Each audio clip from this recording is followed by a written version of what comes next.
आप सभी को जय मसीह की। प्रभु आप सभी को बहुत आशीष दे। आज बहुत से लोगों का सवाल ये होता है, आज बहुत से नए विश्वासी या कुछ विश्वासी लोग या कोई नया विश्वास करने वाला व्यक्ति जब प्रभु में आता है तो उनका एक प्रश्न ये रहता है कि बाइबल कहाँ से पढ़े और कैसे समझ में आए। इसकी हम शुरुआत कहाँ से करें, पुराने नियम से करें या नए नियम से करें, यूहन्ना से पढ़े या उत्पत्ति से पढ़े, कहाँ से पढ़ना चाहिए कहाँ से नहीं पढ़ना चाहिए। आज बहुत से लोग इस चीज़ को लेकर कन्फ्यूजन में हैं। तो मेरे भाई और बहनों, ये बात जो आपको बताई जाने वाली है बहुत गहरी बात है। अगर आप इस बात को समझ गए और जो बताया गया आपने उसके अनुसार किया तो आपको पीछे मुड़कर देखना नहीं पड़ेगा, क्योंकि इस बात का अनुभव हमने अपनी जिंदगी में लिया है। जिन्होंने पूरी बाइबल पढ़ी है उनके भी जीवन को हमने देखा है, और जिन्होंने शुरुआत से बाइबल पढ़ी है उनके जीवन को भी हमने देखा है। तो आज ध्यान से समझना मेरे भाई और बहनों, प्रभु का आत्मा आज आपसे बात करेगा। सबसे पहली बात, परमेश्वर ने ये कहा है कि एक दूसरे से प्रेम करो, माफ करो, दया करो, क्षमा करो, अनुग्रह करो और अपने शत्रुओं से प्रेम करो, दया करो। और प्रभु ने ये भी कहा है कि सताने वालों के लिए प्रार्थना करो, जो तुम्हें श्राप देते हैं उनको तुम आशीष दो। ये सारी बातें उत्पत्ति से लेकर अगर आप आगे कई अध्याय में पढ़ोगे तो ये सारी बातें वहां पर इतनी जल्दी नहीं मिल सकती है। तो अगर हम उत्पत्ति से बात करें, शुरुआत की 5 किताबों के विषय में जो परमेश्वर ने मूसा नबी के द्वारा लिखवाई थी, तो उसमें बहुत कुछ है। उसमें से कुछ आपको बताना चाहता हूँ। जैसे कि परमेश्वर ने सृष्टि की रचना कैसे की, कैसे आकाश और पृथ्वी बनाया, परमेश्वर ने आदम और हवा को बनाया, और उसके बाद नूह के बारे में, जल प्रलय के बारे में, उसके बाद हमारे खान पान को लेकर क्या हमें खाना चाहिए क्या नहीं खाना चाहिए, रूल्स रेगुलेशंस दिए परमेश्वर ने, और अपने न्याय को प्रकट किया। परमेश्वर ने जिन्होंने परमेश्वर की आज्ञा का पालन नहीं किया, जिन्होंने हल्के में लिया, उसके विरुद्ध में गवाही दी और उसकी ताड़ना को तुच्छ जाना, और जिन्होंने उसकी आज्ञा का पालन बिल्कुल नहीं किया वरन उस जीवित परमेश्वर को छोड़ दिया, उसका तिरस्कार किया, उसका अनादर किया, तो उन्होंने दंड कैसे उठाया। तो बहुत सारी बातें, डू एंड डोंट्स की लंबी लिस्ट दे रखी है कि आज्ञा पालन करेंगे तो उसकी आशीषें क्या है, और अगर आज्ञा उल्लंघन करते हैं तो उसके दुष्परिणाम क्या है, श्राप कैसे आता है जीवन में और आशीष कैसे आती है जीवन में। बहुत सारी बातों को लेकर एक बहुत बड़े कानून को परमेश्वर के उन शुरुआती 5 किताबों के बारे में बता रखा है कि हमें क्या खाना चाहिए क्या नहीं खाना चाहिए, और हमें शादियां ब्याह कैसे करने चाहिए, और हमें किसको छूना चाहिए किसको नहीं छूना चाहिए। बहुत सारी पवित्रता को लेकर और पाप की परिस्थितियों को लेकर प्रभु ने सिखा रखा है, समझा रखा है कि क्या हमें करना चाहिए क्या नहीं करना चाहिए। लेकिन जब हम नए नियम की बात आती है, नए नियम में आते हैं, तो नए नियम में भी बहुत ऐसी कुछ परमेश्वर ने आज्ञाएं दी हैं हमें कि जो हमें करनी चाहिए, और कुछ ऐसी बातें परमेश्वर ने हमें चेतावनियां दी हैं जो हमें नहीं करनी चाहिए। तो अगर हम गलातियों 5 का 19 पढ़े तो उसमें वो चेतावनियां दे रखी है परमेश्वर ने। अगर पहला कुरिन्थियों का 6 अध्याय पढ़े तो चेतावनियां हैं, और रोमियो का 1 अध्याय पढ़े तो उसमें चेतावनियां दे रखी हैं कि परमेश्वर ने जो आज्ञाएं हमें दी हैं, अगर उन आज्ञाओं को नहीं मानेंगे तो उनके साथ क्या हो सकता था। परमेश्वर ने साफ पहले ही अपना लॉ हमारे सामने रख दिया है। तो अगर हम सबसे पहले पढ़े तो हमें क्या पढ़ना चाहिए जिससे कि पढ़ते पढ़ते हमारे जीवन में बदलाव हो। तो मेरे भाई और बहनों, ये सच्चाई है, हमने अपने जीवन में अनुभव किया। मैं फिर से कहना चाहता हूं, मैं किसी पर दोष नहीं लगा रहा, किसी की बुराई नहीं कर रहा, किसी की निंदा नहीं कर रहा, लेकिन अनुभव के द्वारा आप सभी को बताना चाहता हूं ताकि आप लोग अनुभव से सीख लो और दूसरों के अनुभव से जान लो, ताकि आप अनुभव पाते पाते गिरने ना पाओ। क्योंकि बहुत से ऐसे थे जिनको ठोकर खाने के बाद मौका नहीं मिला, बहुत से अनुभव पाते पाते ही सो गए, अनुभव पाते पाते ही अपने आप को संभाल नहीं पाए कि ऐसा गिरे, और बहुत से लोगों ने दूसरों के अनुभवों से सीख लिया और ठोकर नहीं खाई वरन अपने आप को उस गहरी परीक्षा में पढ़ने से बचा लिया। जो अनुभव लोगों ने सालों में पाए थे, 20-20, 30-30 सालों में पाए थे, 8-8, 10-10 सालों में पाए थे, वो अनुभव लोगों ने चुटकियों में ले लिए और खुद ठोकर खाने से, अपना समय वेस्ट करने से बच गए। उदाहरण के तौर पर ध्यान से समझना, मैं फिर से कहना चाहता हूं, किसी की दोष लगाने की, किसी के पर बुराई करने की बातें नहीं है। आज जो भी बहुत से ऐसे मसीह व्यक्ति हैं, पहली बात तो ये है कि किसी को शिक्षा शायद सही नहीं मिली है। अगर मिली है तो हमने अपनी तरफ से ध्यान नहीं दिया है, हमने लापरवाही की है, हमने परमेश्वर के वचन को हल्के में लिया है। जब हम पर पूरी तरीके से ताड़ना पड़ी थी ना, जब दुख आया था, तब हम भगकर बिल्कुल जोर से दौड़कर हम खुदा के पास गए थे, लेकिन जब सब कुछ सही चल रहा था तब हम खुदा को पूछते भी नहीं थे। ध्यान से समझना, आज बहुत से लोग, मसीह लोगों के द्वारा जब मैंने ऐसी गवाहियां सुनी हैं, जब इन चीज़ों को नोटिस किया है कि 7-7, 6-6, 7 साल, 8-8, 10-10 साल पुराने जो मसीह लोग हैं, कई बार तो उनको प्रार्थना करने नहीं आती, और जो क्रिश्चियन, जो बॉर्न क्रिश्चियन है, उनके घर में तो कई बार सालों बाद ये बाइबल खुलती है। क्योंकि ऐसी गवाहियां मैंने भी सुनी है कि जो बॉर्न क्रिश्चियन है उनके घरों में भी कई सालों बाद बाइबलें खुली हैं, कई सालों बाद, कई लंबे टाइम बाद चर्च जाना, जैसे होता है ना ईद के चांद की तरह, कि गुड फ्राइडे को और ईस्टर डे को और रिजरेक्शन डे को, और इसके साथ साथ 25 दिसंबर को जिस दिन बड़ा दिन माना जाता है, जिस दिन हम मनाया जाता है खुशी के तौर पर, एक ऐसी बनाया जाता है कि यीशु मसीह का जन्म हुआ। तो इन दिनों में मतलब कई बार हम ईद के चांद की तरह पाए जाते हैं। तो हमें बाइबल का ज्ञान नहीं है, ध्यान से समझना, हमें बाइबल का ज्ञान नहीं है। लेकिन अगर हम चाहते हैं कि बाइबल के ज्ञान को पाएं तो उसके लिए हमें क्या करना होगा, ध्यान से समझना, कहाँ से पढ़ना शुरू करना है। और दूसरी बात यह, हमने ऐसी भी गवाहियाँ सुनी जो बहुत पुराने हो चुके थे मसीह में, जिन्होंने अच्छे से बाइबल पढ़ना नहीं आता, बाइबल पढ़ने तो समझ नहीं पा रहे हैं, और हमें प्रार्थना ही नहीं पता क्या करनी है। अगर खाने के लिए प्रार्थना की जा रही है तो बीमारी तक पहुंच गए, अगर बीमारी के लिए प्रार्थना की जा रही है तो रोटी रोजगार तक पहुंच गए, अगर रोटी रोजगार के लिए, आशीषों के लिए प्रार्थना की जा रही है तो दुष्ट आत्मा निकालने तक पहुंच गए, अगर किसी भी व्यक्ति के लिए नॉर्मल प्रार्थना की जा रही, किसी के आनंद और खुशी के लिए प्रार्थना की जा रही, किसी को आशीष देने के लिए प्रार्थना की जा रही है, तो कश्मीर से लेकर कन्याकुमारी तक पहुंच जाते हैं, लेकिन उस आशीष का नाम ही नहीं लेते। चारों तरफ की सारी प्रार्थनाएं मुंह से जोड़ देते हैं, लेकिन जिस बात के लिए प्रार्थना करनी है उस सेपरेट टॉपिक का नाम ही नहीं हम लेते, ना ही उस बात के लिए प्रार्थना करते। ऐसी भी बातें सुनने में आई हैं, ध्यान से समझना। अगर प्रार्थना हुई है कि खाने पीने की वस्तु के लिए प्रार्थना करो, तो हमें खाने पीने की वस्तु के लिए ही प्रार्थना करनी है। और अगर खाने पीने की वस्तु के लिए प्रार्थना नहीं कर रहे, वरन सारी अगल बगल के लिए, बीमारों के लिए और दुखों के लिए, समस्याओं के लिए, परेशानियों के लिए प्रार्थना कर रहे हैं, तो इसका मतलब अभी हमारा मैच्योरिटी लेवल बाइबल के अनुसार हमें बड़ा नहीं है। हम बाइबल को जानते तो हैं, लेकिन बाइबल के लिखने वाले को नहीं जानते हैं।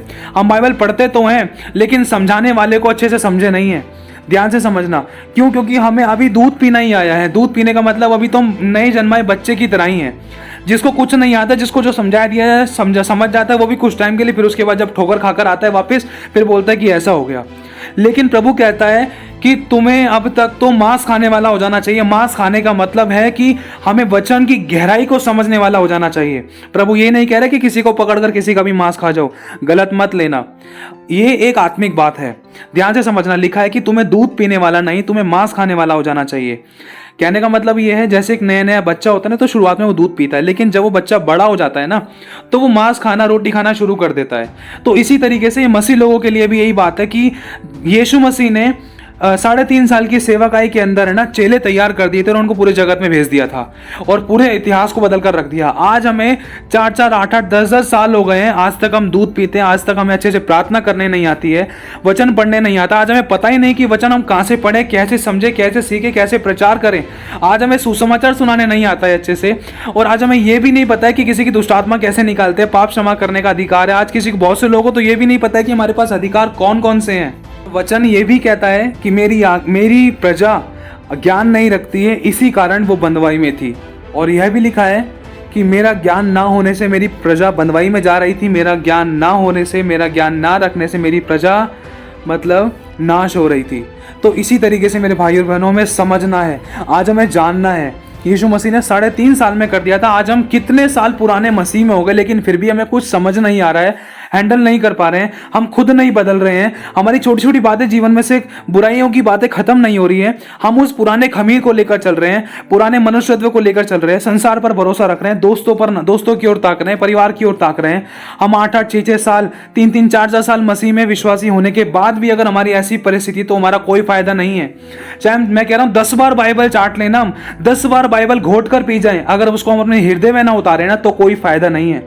बाइबल का एक वचन मनुष्य की जिंदगी को बदलने की सामर्थ्य रखता है। लिखा है परमेश्वर प्रेम है, ये प्रेम का वचन ही जिंदगी को बदलने की सामर्थ्य रखता है। मेरे भाई और बहनों, जो आज बहुत से लोग प्रभु में आए हैं ना, आज मसीह में कुछ ऐसे लोग भी हैं जिनको सबने छोड़ दिया था, सबने त्याग दिया था। सब बहुत से लोग ऐसे घटी समस्या, बीमारी, परेशानी में थे, अनाथ और विधवा थे, लेकिन उनको सिर्फ प्रभु का वचन दिया गया, क्या? कि प्रभु आपसे प्रेम रखता है। सिर्फ एक ही बात, प्रभु कहता है कि मत डर। प्रभु कहता है क्षमा कर, दया कर, प्रेम कर, अनुग्रह कर, मैं तुझे अनाथ ना छोड़ूंगा। सिर्फ इन्हीं 4-5 बातों के द्वारा ही बहुत से आज मसीह लोग प्रभु में खींचे चले आए हैं। और आज हम किस तरीके से आए थे? हमें या तो चंगाई चाहिए थी, मुझे छुटकारा चाहिए था, मुझे आशीष चाहिए थी, बरकत चाहिए थी, मुझे काम में मतलब उन्नति चाहिए थी, इसलिए मैं आया, है ना। हम सबके पास कुछ ना कुछ रीजन है, लेकिन हम आए प्रभु के पास, प्रभु में लेकर आए। चाहे प्रभु हमारी गहराई को जानता था कि ये बंदा कैसे आएगा। प्रभु को पता है हमारी डोर उसके हाथ में है। तो उसको पता है कि हम उसके पास कैसे आए हैं, लेकिन आना ही काफ़ी नहीं है, उसके अनुसार चलना भी ज़रूरी है। तो बाइबल की पढ़ाई, बाइबल को शुरुआत कैसे करें, कैसे हमें पढ़ना चाहिए, ध्यान से समझना। जो कह रहे हैं बाइबल को शुरुआत से पढ़ो, देखो मैं किसी पर फोर्स नहीं करना चाहता, किसी पर दोष नहीं लगाना चाहता, किसी की बुराई नहीं करना चाहता। मैं फिर से कहना चाहता हूँ, ध्यान से समझना। सबसे पहली बात यह है, जहाँ जो मैंने अपनी ज़िंदगी में अनुभव किया है, जो मैंने अपनी ज़िंदगी में उतारा है, जो चीज़ मैंने अपनी ज़िंदगी में करने की कोशिश की है और जिसके द्वारा मैंने अपनी ज़िंदगी में बदलाव देखा है, और जो चीज़ मैंने दूसरों की ज़िंदगी में होते हुए बदलाव देखा है ना, जिन्होंने पूरी बाइबल पढ़ी है, शुरुआत से पढ़ी है, मैंने उनकी ज़िंदगी को भी देखा है, प्रभु ने उनकी ज़िंदगी को भी दिखाया है, और जिन्होंने कुछ चंद चैप्टर पढ़े हैं उनकी जिंदगी को भी दिखाया प्रभु ने। ध्यान से समझना। तो बस एक एडवाइस देना चाहता हूँ, एक सलाह देना चाहता हूँ, अगर आप एक्सेप्ट करोगे तो आपका फायदा, नहीं करोगे तो इसमें मेरा कोई नुकसान नहीं है। तो मेरे भाई और बहनों, ध्यान से समझना कि लिखा है कि विश्वास बिना कर्मों के मरा हुआ है। अब कर्म कौन से हैं जिसके द्वारा हम प्रभु को प्रसन्न करें? प्रभु ने बहुत सारी आज्ञाएं हमें दी हैं, वो आज्ञाएं क्या हैं, हमें क्या करना चाहिए रोज़मर्रा की ज़िंदगी में, क्या नहीं करना चाहिए, वो बातें जानना ज़रूरी है, जिसके द्वारा आप सामर्थ पाओगे, जिसके द्वारा आप चंगाई पाओगे, जिसके द्वारा छुटकारा पाओगे, जिसके द्वारा आपके रुके हुए काम बनेंगे, जिसके द्वारा आप बहुत ऐसे उन्नति पाओगे, जिसके द्वारा आप अपनी बुलाहट को पूरी कर पाओगे, जिसके द्वारा आप परमेश्वर की योजनाओं में सफल हो पाओगे, जिसके द्वारा शैतान के सर को कुचल पाओगे, जिसके द्वारा आपके आंसू पहुंच जाएंगे। ऐसे कौन से अध्याय हैं, ऐसी कौन सी बातें हैं, कहां से आपको पढ़ना चाहिए, जिसके द्वारा आप एक ईश्वरीय जीवन जियो। ध्यान से समझना, जिसके द्वारा आप एक ईश्वरीय जीवन जियो, जैसे प्रभु यीशु मसीह ने जयवंत होकर जिया और शैतान का नाश कर दिया और उसको कुचल डाला और चेलों को बनाकर तैयार करके आगे भेज दिया। अगर आप ईश्वरीय जीवन जीना चाहते हो, जिसके पास स्वर्ग और पृथ्वी और अधोलोक का सारा अधिकार है, सारी सामर्थ है, सारी ताकत है, और जो जब चाहे कुछ भी कर सकता है, जैसे जो यीशु है वो जब चाहे कुछ भी कर सकता है, अगर आपको वो जीवन जीना है ना, तो उसके लिए ध्यान से समझना, अगर आप मानोगे तो आपके लिए भला है, अगर नहीं माने तो कोई बात नहीं, वो आपका चुनाव है। तो इसके लिए आपको नए नियम की पुस्तक में से, जिसमें सबसे पहली पुस्तक का नाम है मती में से यदि आप चाहें तो 1 से लेकर 4 तक भी पढ़ सकते हैं, लेकिन जो सबसे ज़रूरी है, जिसके बिना हमारी ज़िंदगी अधूरी है, जिसके बिना हम एक नई भेड़ नहीं बन सकते, जिसके बिना हमारा नया जन्म नहीं हो सकता, जिसके बिना हम कुछ नहीं कर सकते, मैं फिर से कहना चाहता हूँ, जिसके बिना हम कुछ भी नहीं कर सकते, चाहे 1000 बपतिस्मे ले लें लेकिन पाप तो जारी है, चाहे कितने भी बड़े बड़े काम कर ले लेकिन अशुद्धता तो फिर भी है, बुराइयां तो फिर भी है, क्रोध, ढा, जलन, मतवालापन, ईर्ष्या, नामाफी की बातें तो फिर भी है ना। कोई फायदा नहीं है शुरू से लेकर एंड तक पूरी बाइबल चाटने से, कोई फायदा नहीं है रोजाना पूरी बाइबल पढ़ने का। ध्यान से समझना, कोई फायदा नहीं है जब तक परमेश्वर के वचन के अनुसार ना चलें। और करना क्या है, किसके अनुसार चलना है, कौन सी आज्ञाएं हैं, कौन से अध्याय हैं, कौन सी विधियां हैं, कौन सी चेतावनियां हैं, किन कामों को, किन बातों को करना है, किन बातों को नहीं करना है, किन कामों बातों को, किन वचनों को अपने जीवन में अपनाना है और किन वचनों के अनुसार हमें करना है और किन किन बातों के अनुसार हमें चलना है, विश्वास के अनुसार हमें बने रहना है। तो ये वाली बातों को जानने के लिए ना, जो आपको पढ़नी चाहिए, सबसे पहले जो पढ़नी चाहिए, मैं ये नहीं कह रहा कि सिर्फ ये 3-4 अध्याय पढ़ना बाकी मत पढ़ना, ऐसा बिल्कुल भी मत सोचना।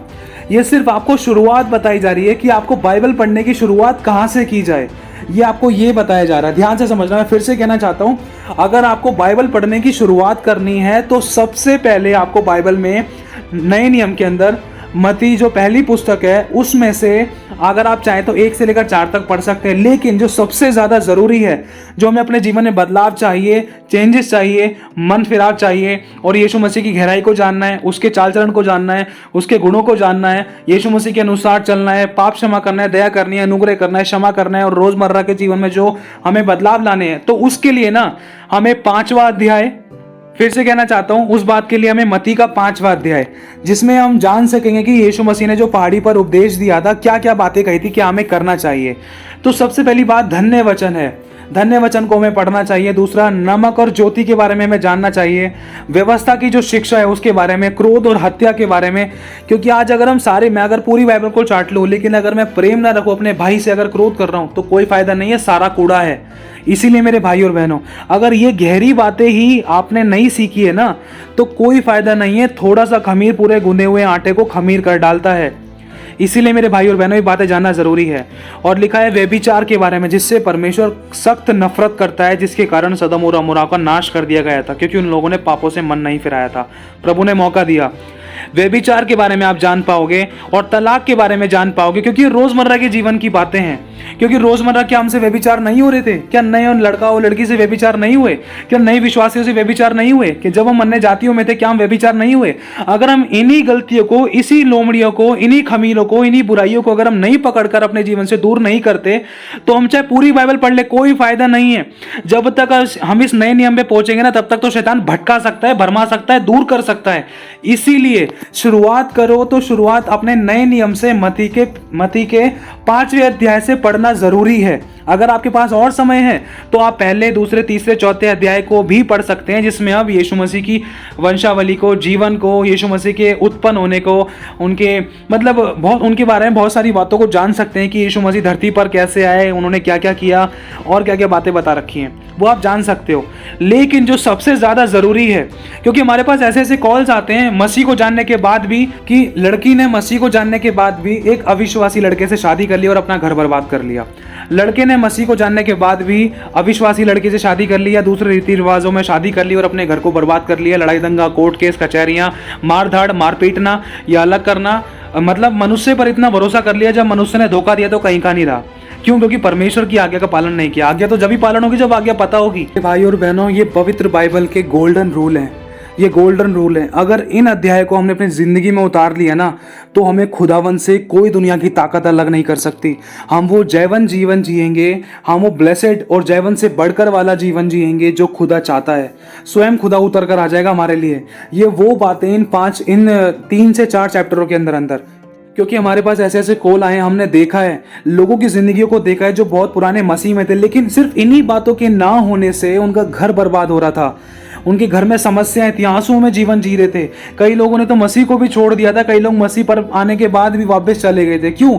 जिंदगी में बदलाव को नहीं देखा। अब बदलाव को तो तभी देखेंगे ना, जब शत्रुओं से प्रेम करेंगे, सताने वालों के लिए प्रार्थना करेंगे, माफ करेंगे, प्रभु में बने रहेंगे और प्रभु के धन्य लोगों में होंगे। धन्य कौन है?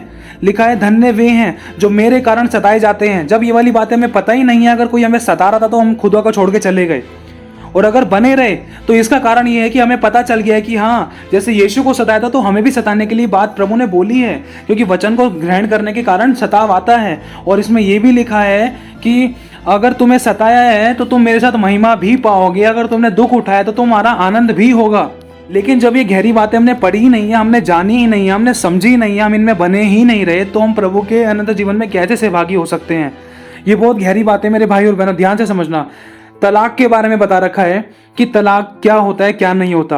आज बहुत से मसीह लोगों को तलाक के बारे में ही नहीं पता है। आज हमने ऐसी ऐसी गवाहियां सुनी है, शादी हो चुकी है एक विश्वासी लड़की की एक अविश्वासी लड़के से, लड़का कहीं और मुंह मार रहा है, लड़की अब अपने पति के लिए आंसू बहा रही है।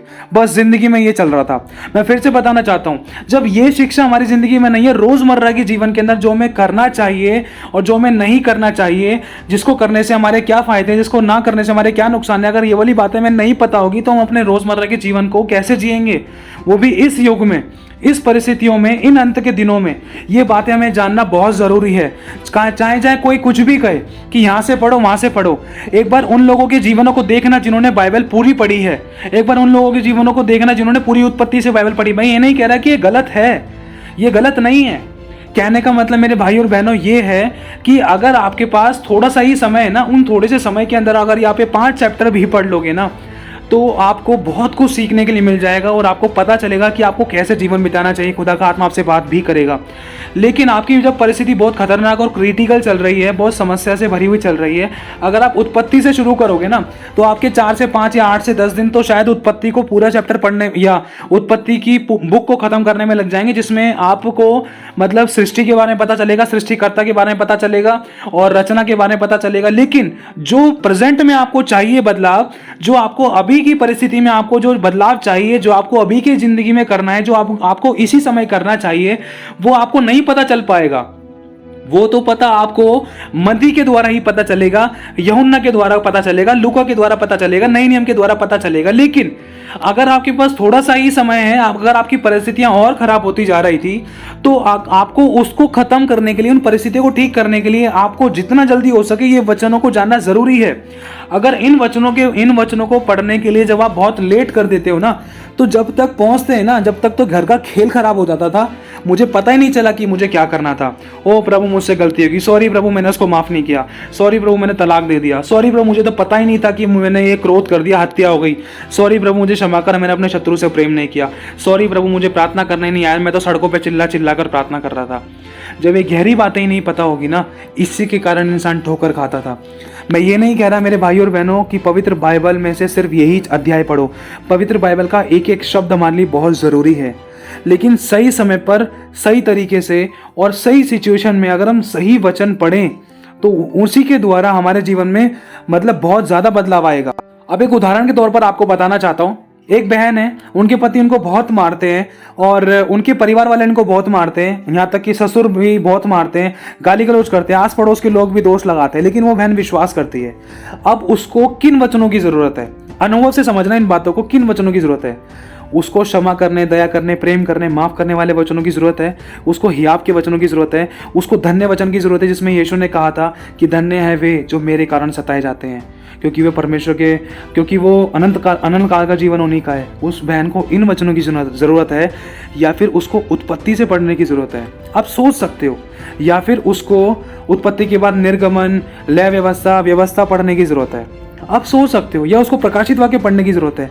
नहीं, उनको पढ़ना तो है, लेकिन इस परिस्थिति में जो उस बहन की ज़रूरत है वो बातें उस बहन को नए नियम में मती से आगे की पुस्तक में उसको मिल सकती है। मती में मिल सकती है, लूका में मिल सकती है, यूहन्ना में मिल सकती है, लेकिन जो मती के अंदर बातें दे रखी है ना, शुरुआत के 5वें अध्याय से लेकर 8वें अध्याय तक, यीशु मसीह के उपदेश से लेकर चंगाई छुटकारों तक, कैसे किया, कब किया, किस तरीके से किया और कैसे मिलती है सामर्थ, कैसे मिलते हैं अधिकार, कैसे हम आगे बढ़ते, कैसे क्षमा करते, कैसे माफ करते, कैसे प्रेम करते हैं, और अगर हमारे साथ कुछ गलत हो रहा था तो उस समय हमें क्या करना है, कैसे शैतान के सर को कुचलना है, कैसे शैतान भरमाता था, कैसे हमारे साथ गलत होता था, किन कारण हम अपनी घटी में थे, समस्या में थे, बीमारी में थे, परेशानी में थे, कर्जों में थे, ऐसी हमसे कौन सी कहाँ गलतियां हो रही थी। तो ये रोजमर्रा की जिंदगी में जो हमें सीखनी चाहिए ना, वो बातें आपको मत्ती के 5वें से लेकर 8वें अध्याय के अंदर तक मिल सकती है, और यही हमारे लिए जरूरी है। तो मेरे भाई और बहनों, मैं फिर से कहना चाहता हूं, बाकी चुनाव आपका है। अगर आप चाहें तो पूरी बाइबल पढ़ सकते हैं, 100% पूरी पढ़नी है, हमें पढ़नी है। हाँ, मुझे भी पढ़नी है, आपको भी पढ़नी है, क्योंकि हमें अपना समय इधर उधर वेस्ट नहीं करना है। आपको भी पढ़नी है, हमें भी पढ़नी है। लेकिन अगर मैं पूरी बाइबल पढ़ लूं, लेकिन अगर मैं प्रेम न रखूं, तो मैं ठनठनाता हुआ पीतल और झंझनाती हुई झांझ हूं। वचन में साफ लिखा है। सोचो, अगर मैं पूरी बाइबल को पढ़ रहा हूं, अगर मैं बिल्कुल भी परमेश्वर के प्रेम वाली बातों को नहीं कर रहा, अगर मैंने पूरी बाइबल पढ़ ली लेकिन मैंने तलाक दे दिया, अगर मैं शपथ खा रहा हूँ, अगर मैं अपने शत्रु से प्रेम नहीं कर रहा, अगर मुझे प्रार्थना करने नहीं आ रहा है, इसमें दान के बारे में ही बता रखा है 5वें अध्याय, अगर मुझे दान देना नहीं आ रहा है, अगर मुझे टाइथ और ऑफरिंग्स वगैरह देने नहीं आ रही है, अगर मुझे भेंट देने नहीं आ रही है, अगर मैं सावधानी नहीं बरत रहा हूँ, अगर मैं प्रतिशोध करता हूँ, अगर मैं व्यभिचार कर रहा हूँ, अगर मैं क्रोध कर रहा हूँ, हत्या कर रहा हूँ, अगर मैं उपवास रखने नहीं आ रहा है, अगर मैं व्यवस्था की शिक्षा को नहीं जान रहा हूँ, और अगर मैं क्रोध और हत्या कर रहा हूँ, तो कोई भी फायदा नहीं है। मेरे भाई और बहनों, समझने की कोशिश करो। मैं फिर से बताना चाहता हूँ, जो पुराने नियम के अंदर बातें बता रखी हैं वो भी बहुत ज़रूरी है हमारे लिए, लेकिन अगर हम उत्पत्ति से शुरुआत करें ना, तो जो चीज़ हमें करनी चाहिए उनको पढ़ने में थोड़ा सा वो थोड़ा सा ना कुछ चैप्टर्स, कुछ अध्यायों के बाद में है।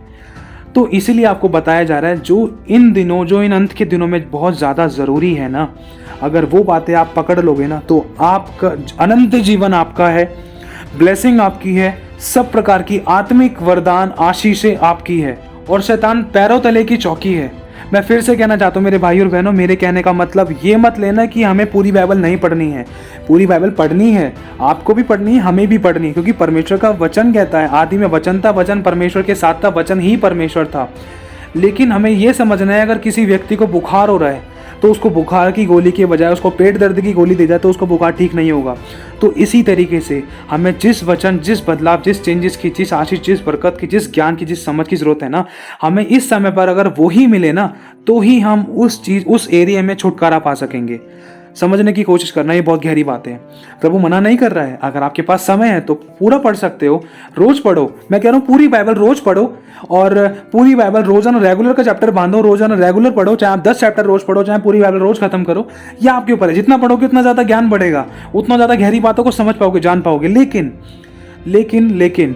बहुत गहरी बात है ये, ध्यान से समझना, क्योंकि हमने अपनी जिंदगी में अनुभव किया है, हमने दूसरे लोगों को देखा है, बहुत से लोगों ने आधी बाइबल पढ़ ली है, पूरी बाइबल पढ़ ली है, और एक बार नहीं कई बार बाइबल पढ़ चुके हैं, हमने सुना है, समझा है, जाना भी है, लेकिन जब बिहेव को, चाल चलन को देखा तो सच में कई बार मन में बहुत सारी बातें आती हैं प्रभु कि प्रभु देख, हमें ना तेरा एक ही वचन का पालन अच्छे से नहीं कर पाते, वो शत्रु से प्रेम करना। हम अपने शत्रु को माफ़ नहीं कर पाते, जो मत्ती के 5वें अध्याय में दे रखा है, 6ठे अध्याय में दे रखी हुई आज्ञाओं का पालन नहीं कर पाते। हम तेरे वचन को जानने के बाद भी तलाक दे देते हैं, तेरे वचन को जानने के बाद भी अन्य जातियों में शादी कर लेते हैं, तेरे वचन को जानने के बाद भी दूसरे कामों में हाथ मिला लेते हैं। प्रभु ने मना कर रखा है। मेरे भाई और बहनों, ये सच्चाई है, हमें जानना है। हमने ऐसी यहाँ भी गवाहियाँ सुनी हैं कि बॉर्न क्रिश्चियन फैमिली के लोगों को अच्छे से, मतलब दोष नहीं लगा रहा, किसी बुराई नहीं कर रहा, मैं ये नहीं कह रहा कि सब एक से हैं।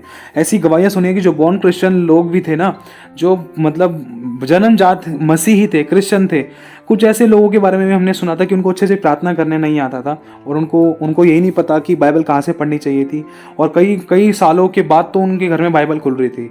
तो मेरे भाई और बहनों, इन्हीं बातों के द्वारा हमें सीख मिलती है कि अगर कोई नया मसीह है, अगर कोई थोड़ा पुराना भी हो गया विश्वासी, तो सबसे पहली बात अपना रोज़ाना बांध लो, कम से कम 1 महीने तक मत्ती का 5वां, 6ठा, 7वां अध्याय रोज़ाना पढ़ो।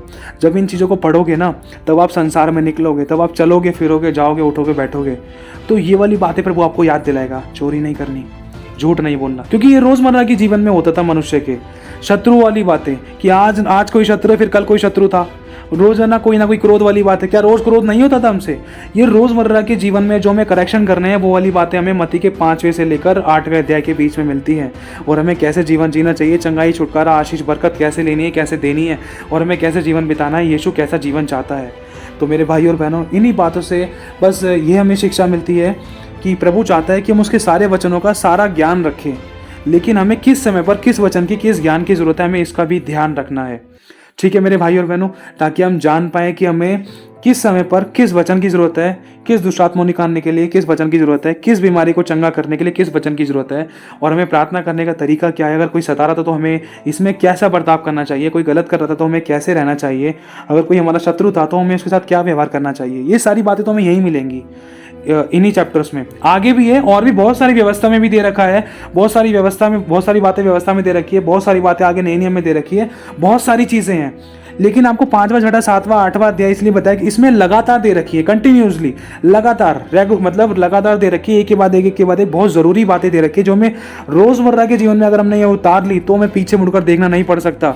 ये सच्चाई है, बाइबल के गोल्डन रूल है मेरे भाई और बहनों, ये सच्चाई है। अगर उसमें से हम लगभग 5 क्या, अगर हम एक भी आगे का पालन कर लेते हैं ना, अगर उसको हम पकड़ के रखे, प्रभु ये गलती ना होने पाए मेरे से, मुझे मदद करना, प्रभु मैं अपने शत्रुओं से प्रेम करूं, प्रभु मैं क्रोध और हत्या ना करूं, मैं अपने मुंह से बोलकर हत्या ना करूं, प्रभु मैं माफ करूं, क्षमा करूं, दया करूं, प्रभु मैं व्यभिचार ना करूं, किसी स्त्री की तरफ कुदृष्टि ना डालूं, प्रभु मैं तलाक ना दूं, प्रभु मैं व्यभिचार ना करूं, प्रभु मैं दोष ना लगाऊं, प्रभु मैं किसी की हत्या ना करूं, प्रभु मैं गाली गलौज ना करूं, निंदा ना करूं, चोरी ना करूं, झूठ ना बोलूं, हत्या ना करूं, ढा ना करूं, मतवालापन ना करूं, पियक्कड़ ना बनूं।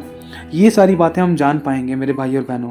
अगर ये वाली बात जान पाएंगे तो इनके परिणाम क्या हैं और इनके ना करने के फायदे क्या हैं, इनके ना करने का प्रतिफल क्या है, तो इन बातों के बारे में हमें पता चल पाएगा। और परमेश्वर का वचन हमें समय समय चिताता और जताता रहेगा कि हाँ देख, तेरे सामने झूठ बोलने की समस्या है, लेकिन देख तूने मत्ती में पढ़ा था ना, तूने लूका में पढ़ा था ना, यूहन्ना में पढ़ा था ना, देख तूने यहाँ पढ़ा था ना, यहाँ पढ़ा था ना, देख झूठ नहीं बोलना है।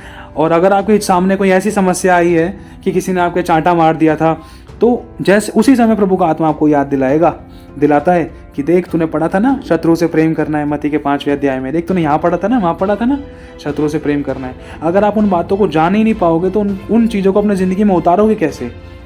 मेरे भाई और बहनों, मैं फिर से कहना चाहता हूँ, ये मत सोचना कि पवित्र बाइबल में से सिर्फ यही चैप्टर पढ़ने हैं। पवित्र बाइबल का एक एक वचन हमारे लिए ज़रूरी है, क्योंकि वचन जीवन है, वचन ही परमेश्वर है, यीशु ही देहधारी हुआ, वचन ही देहधारी हुआ, और यीशु हमारे बीच में डेरा करके आया और उसने मनुष्य का रूप लिया, और उसी ने कहा है कि धरती और आकाश चल जाएंगे लेकिन मेरा वचन कभी नहीं टलेगा।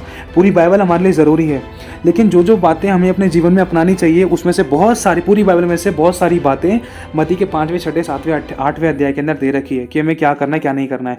और इसके साथ साथ बस मैं आखिरी बात और आपको बताना चाहता हूँ, आप मत्ती के 5वें, 6ठे, 7वें, 8वें अध्याय के साथ साथ एक अध्याय और पढ़ना, व्यवस्था विवरण 28, व्यवस्था विवरण 28, पुराने नियम में से व्यवस्था विवरण 28 और नए नियम में से मत्ती का 5वां, 6वां, 7वां, 8वां। तो अगर आप ये चीज़ पढ़ लोगे ना तो आपको पता चल जाएगा कि प्रभु कैसा जीवन चाहता है, क्या हमें करना चाहिए, क्या नहीं करना चाहिए। मैं फिर से कहना चाहता हूँ मेरे भाई और बहनों, अगर इतना भी आपने कर लिया ना तो किसी के बाप में दम नहीं है कि कोई आपको नरक लेकर जाए। अगर इतना भी आपने कर लिया ना तो खुदा भी चाहकर आपको नरक नहीं भेज सकता। क्यों? क्योंकि ये परमेश्वर की आज्ञाएं हैं, ये बातें हैं, ये विधियां हैं, ये चेतावनियां हैं, ये उसके प्रेम की बातें हैं, क्योंकि ये खुदावंद ने अपने जीवन में खुद भी अपनाई है। यीशु ने खुद भी अपनाई है। जो आज हम नहीं कर पा रहे थे वो यीशु ने किया है, और वही हमें बता कर गया कि तुम ये करना। पहाड़ी उपदेश है यीशु के। मैं फिर से कहना चाहता हूँ, आखिरी बार बताना चाहता हूँ, ध्यान से समझना। व्यवस्था विवरण 28 अध्याय हमें घोट कर पीना है कि हमने आज्ञा पालन किया तो उसके क्या फायदे हैं, और आज्ञा उल्लंघन किया तो क्या उसके दुष्परिणाम थे, क्या समस्या थी, क्या बीमारी थी, क्या श्राप थे। जब इन बातों को हम जान पाएंगे ना तो हम अपने जीवन को हम करेक्ट तरीके से चला पाएंगे, वचन के द्वारा, आईने से जांच कर। और दूसरा मत्ती का 5वां, 6वां, 7वां, 8वां अध्याय। तो मेरे भाई और बहनों, इन बातों का ध्यान रखना। आप रेगुलरली 1 महीने तक लगातार इन चीज़ों को कंटिन्यूसली पढ़ो। चाहे इसके अलावा भी कुछ टाइम तक, चाहे 1.5 से 2 महीने तक आप कुछ और चीज़ मत खोलो, कुछ और चीज़ मत पढ़ो। अगर आपके पास टाइम है तो आप उत्पत्ति से भी पढ़ना शुरू करो, या कहीं से भी आप पढ़ना शुरू कर सकते हो। लेकिन उनके साथ साथ आप इन 6 चैप्टरों को, 5 से 6 चैप्टरों को अपनी ज़िंदगी में ज़रूर रखना, ठीक है।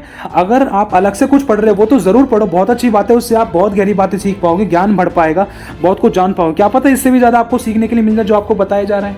और लेकिन इन मत्ती के 5वां, 6वां, 7वां, 8वां अध्याय, इन चैप्टरों को और इसके साथ साथ व्यवस्था विवरण 28वां अध्याय को ज़रूर अपनी ज़िंदगी में रखना, कि आप जान पाओ कि प्रभु के चश्मे से अगर कुछ देखे तो वो कैसा दिखता है, हमें क्या करना चाहिए, क्या नहीं करना चाहिए, और आपके चश्मे से आपको कैसा दिखाई देता है कि आपको क्या करना चाहिए, क्या नहीं करना चाहिए। तो मेरे भाई और बहनों, क्योंकि लिखा है कि परमेश्वर का देखना मनुष्य ऐसा नहीं है, इसीलिए।